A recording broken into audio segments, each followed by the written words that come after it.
I think that for there to be a real improvement in property rights in this country, we need lawmakers to get in the game and end civil forfeiture.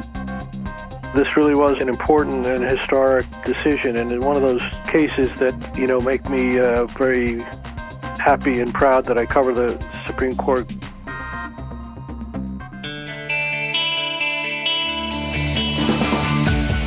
Welcome to the award-winning podcast, Lawyer to Lawyer, with J. Craig Williams and Robert Ambrogi, bringing you the latest legal news and observations with the leading experts in the legal profession. You're listening to Legal Talk Network.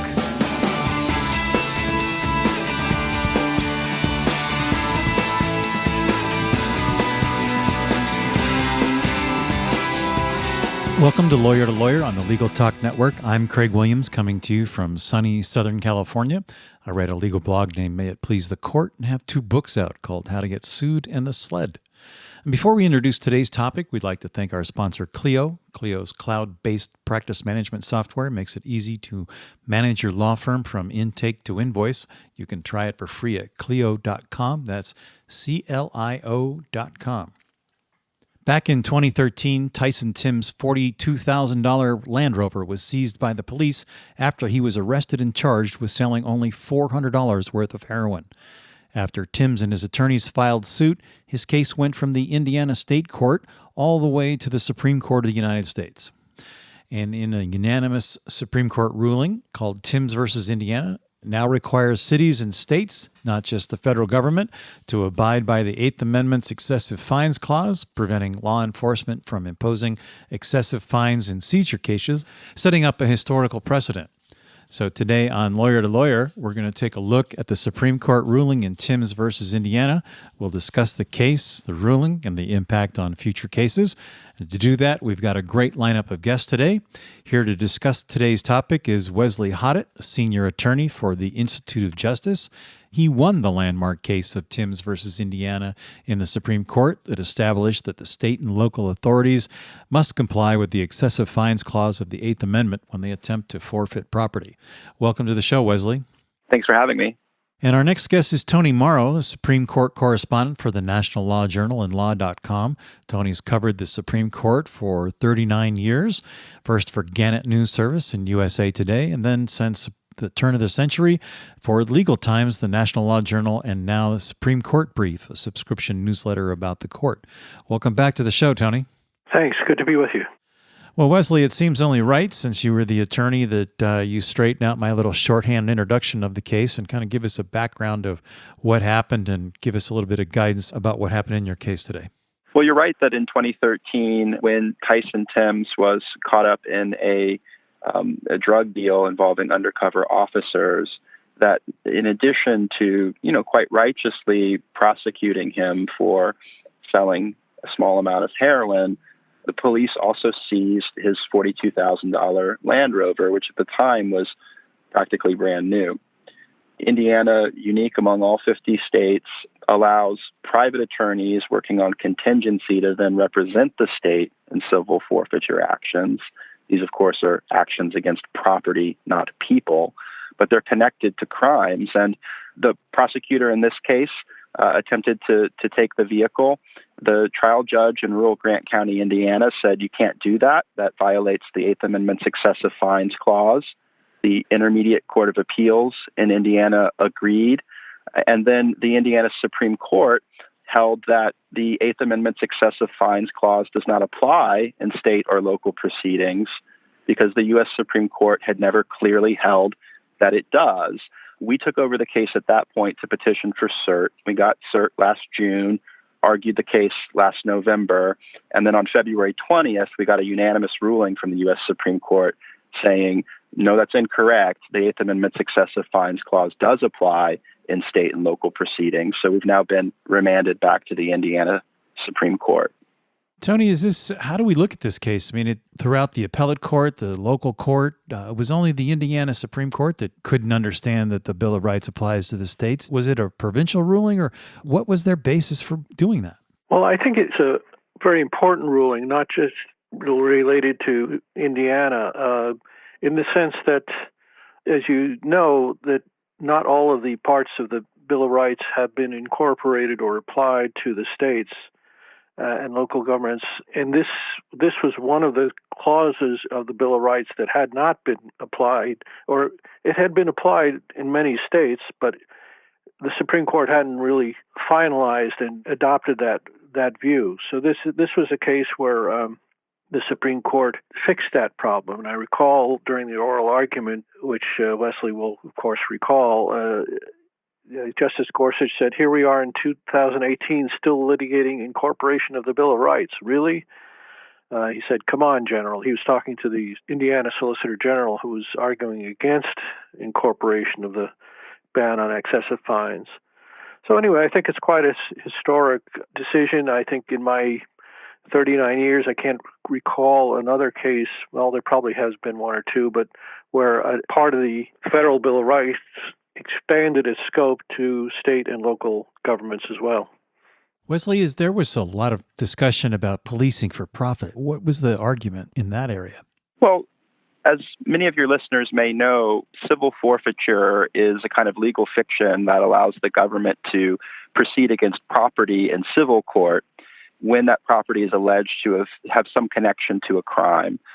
Now, the procedure used to be a kind of personal jurisdiction tool that the United States and other countries would exercise against pirate ships or rum runners for things like customs violations when you couldn't get personal jurisdiction over the individual ship owner.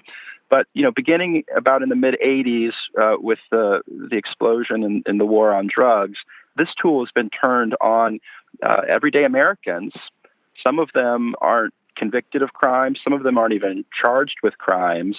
This procedure has really exploded because there's a profit incentive built into it. At the federal level and in almost every state, the police and prosecutors who seize property get to keep 100% of the proceeds of the property that they seize. So it's become a kind of self-funding mechanism, and particularly in a time of shrinking budgets and lawmakers not wanting to ever increase taxes.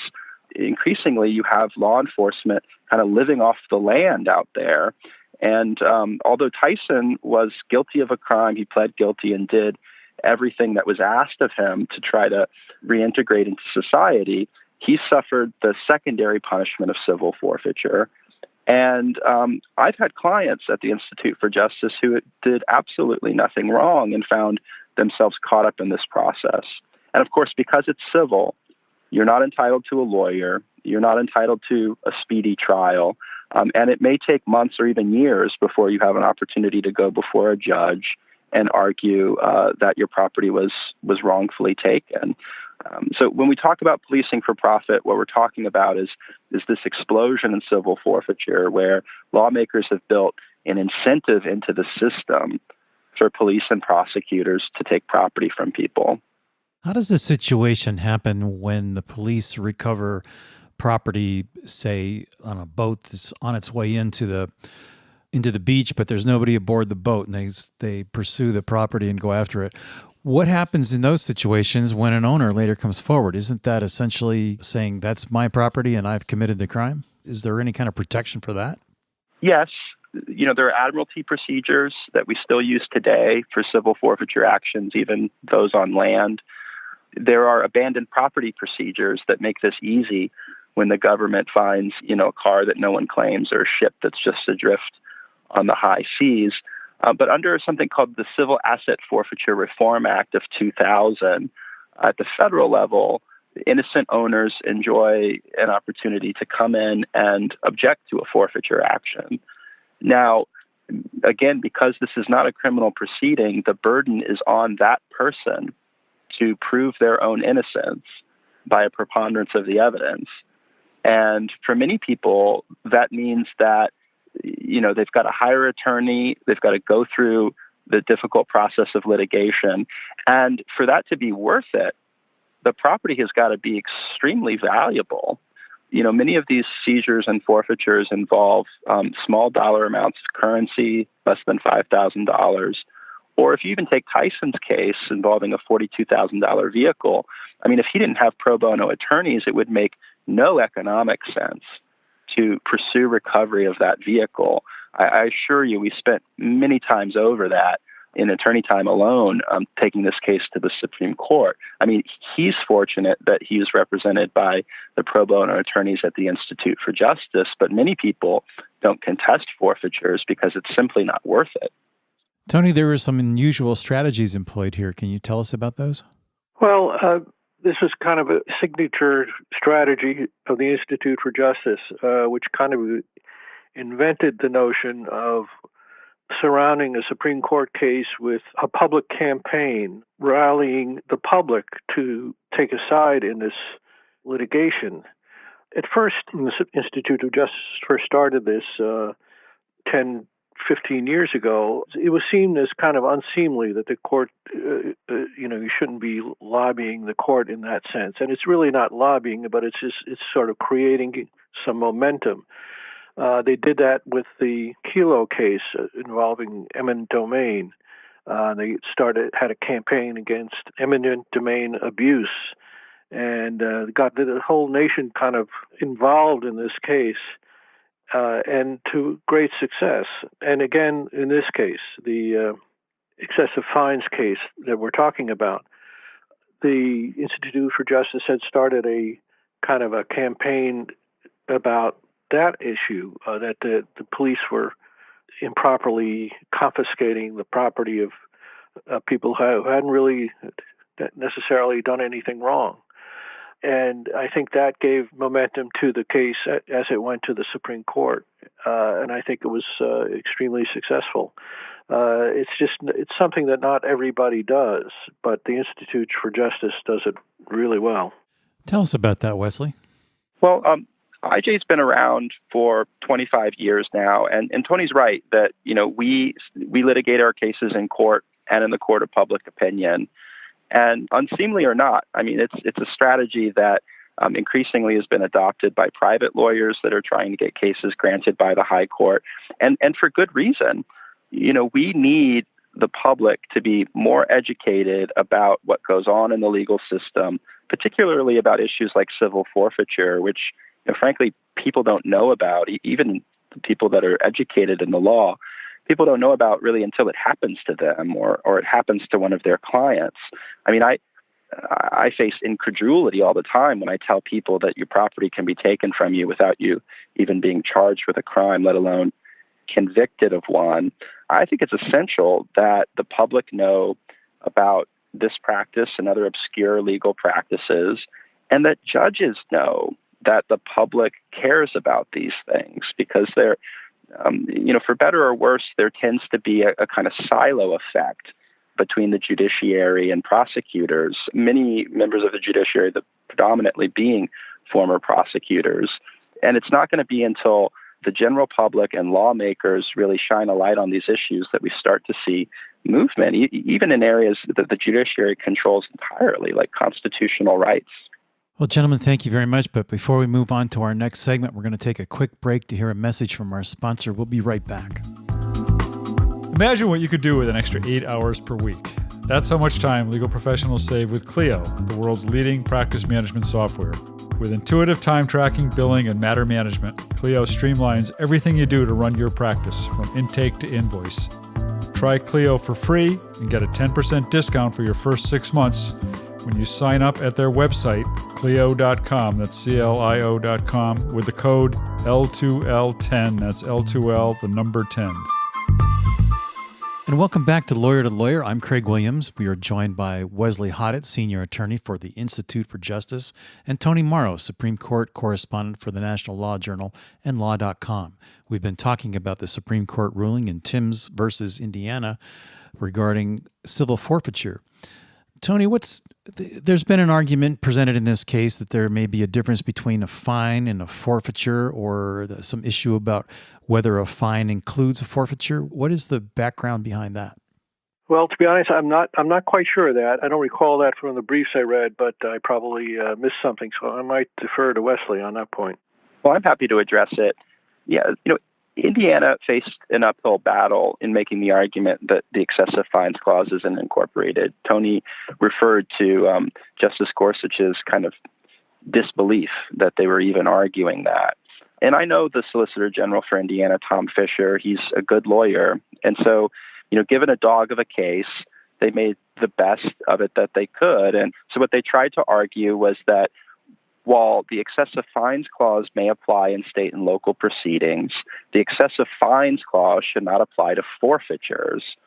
Now, this was a difficult argument to make because in 1993, the U.S. Supreme Court, in a case called Austin versus United States, had held that federal forfeiture actions are fines within the meaning of the clause. And so Indiana was forced to argue that while that might be true of federal forfeitures, it shouldn't be true of state forfeitures. They should be kind of a constitution-free zone. It's gratifying that the court recognized incorporation of the clause, but it was also gratifying that they rejected that argument, effectively saying, well, not effectively, they literally say in the majority opinion, we're not going to revisit Austin. And just to add to that, just as a reminder, as you mentioned earlier, the Land Rover would cost about $42,000 that was confiscated, and the maximum fine that Timbs would have gotten as a fine for a crime would have been $10,000. So it's hard to conceive of the $42,000 confiscation as not being a fine. So I think the court took care of that issue. Is there still a question, Tony, in the Supreme Court's mind that the Bill of Rights not all of the Bill of Rights may apply to the states? There are a few lingering clauses that have not yet been incorporated. Yes, as you mentioned, the justices seem kind of impatient about that.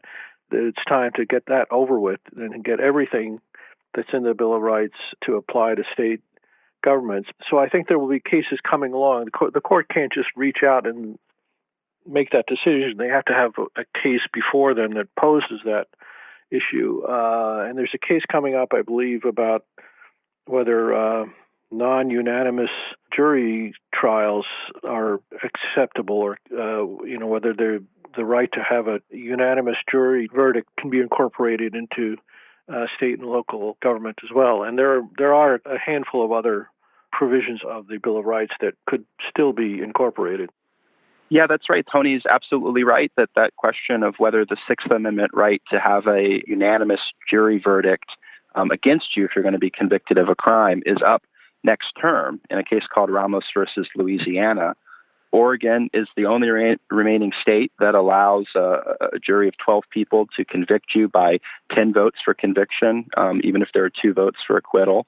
Louisiana had that practice until last November's election when the voters passed the constitutional amendment to change it. But the gentleman in the Ramos case was convicted under the old rule. So we'll find out before the end of next term whether that right is incorporated against the states.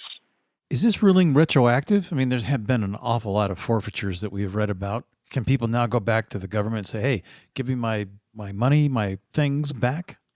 I think not. I mean, in general, of course, the law disfavors retroactive decisions.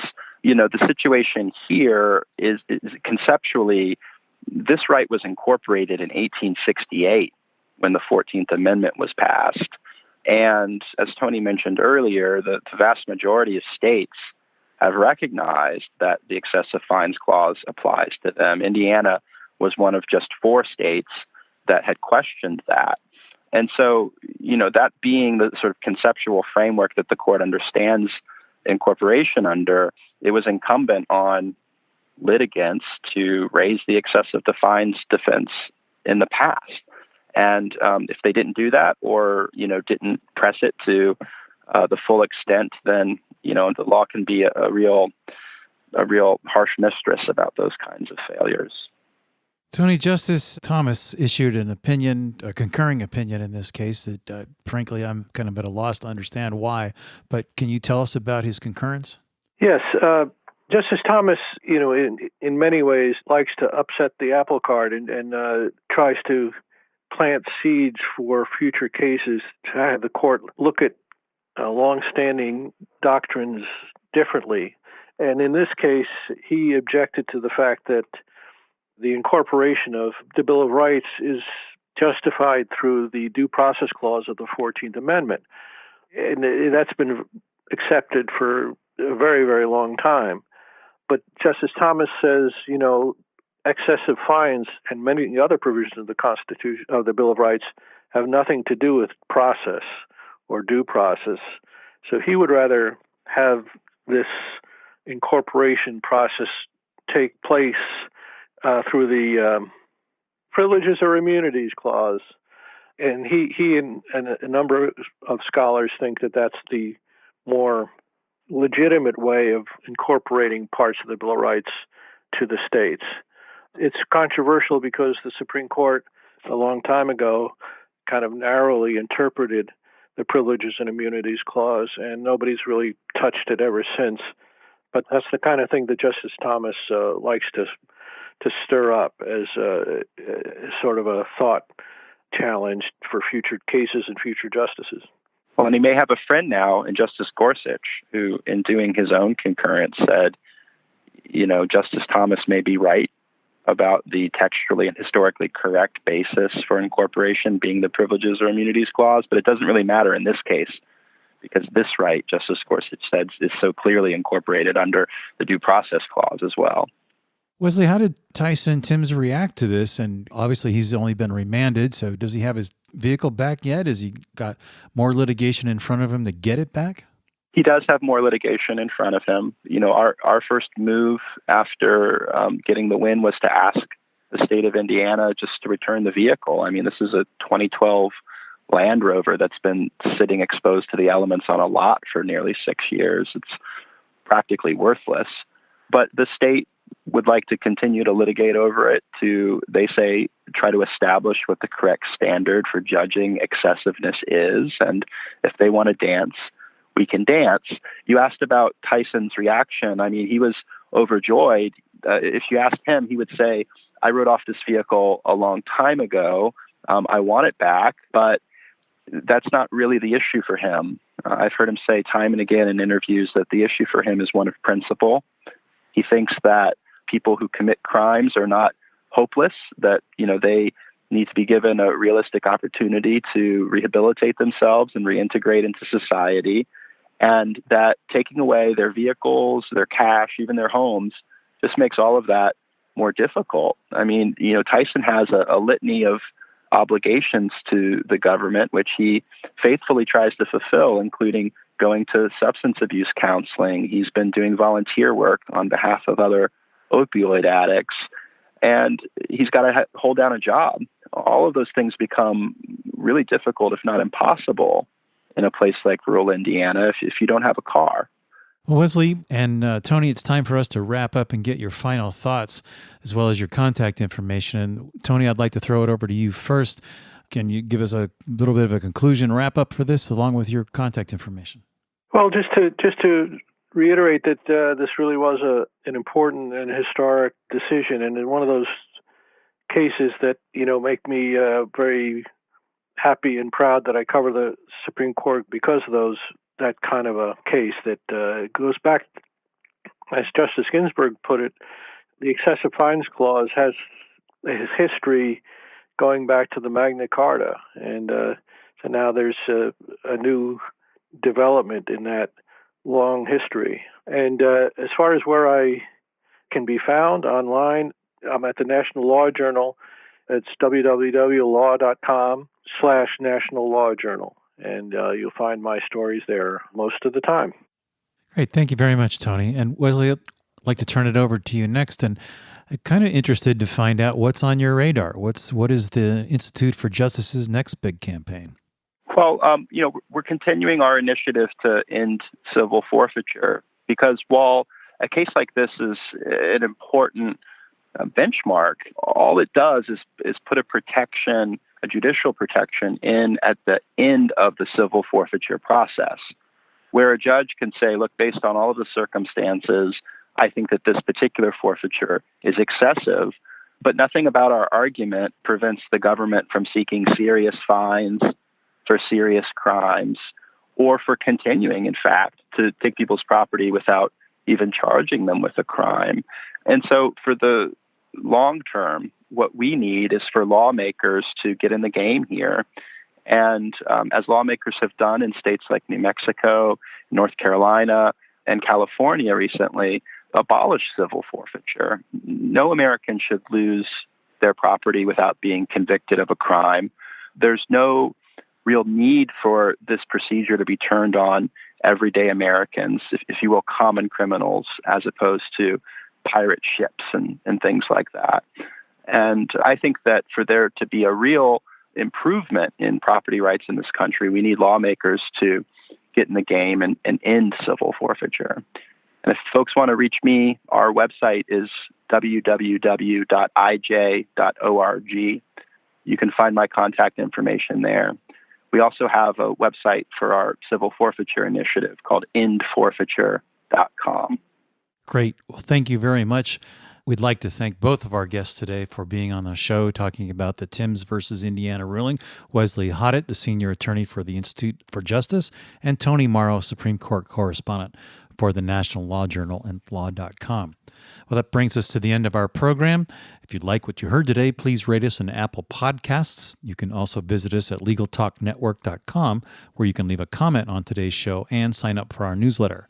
I'm Craig Williams. Thanks for listening. Join us next time for another great legal topic. When you want legal, think lawyer to lawyer.